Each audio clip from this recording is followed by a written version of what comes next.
All right, sadly, it's come to this. A mainstream American television network is now openly airing segments dedicated to trashing the United States Constitution, and all but pretty much calling for that sacred document to be abolished. Now, over the weekend, the host of CBS Sunday Morning, Charles Osgood, introduced a wildly irresponsible commentary by saying, quote, "Is the U.S. Constitution truly worthy of the reverence in which most Americans hold it?"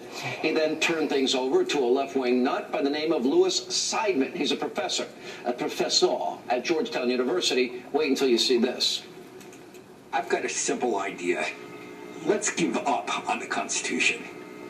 I know it sounds radical, but it's really not.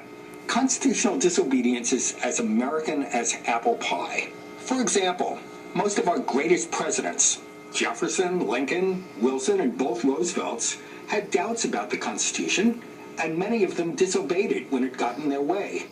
Now, constitutional disobedience is a prerequisite for being considered one of our greatest presidents, and I guess it's time to start making room for Barack Obama on Mount Rushmore. Fear not, Professor Seidman, he wasn't done. It turns out that not everything about the Constitution is so bad. To be clear, I don't think we should give up on everything in the Constitution.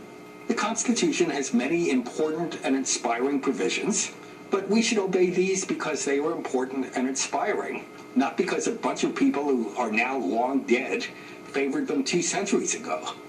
So in other words, we should pick and choose what provisions of the Constitution we should follow. By the way, who gets to choose? And we should just ignore the ones that get in the way. You know, like the whole rule requiring that the President of the United States has to be born in America. Unfortunately, the Constitution also contains some provisions that are not so inspiring. Suppose that Barack Obama really wasn't a natural-born citizen. So what? Now, that's exactly how liberals view the Constitution in this day and age, when it stands in the way of the implementation. Oh, man.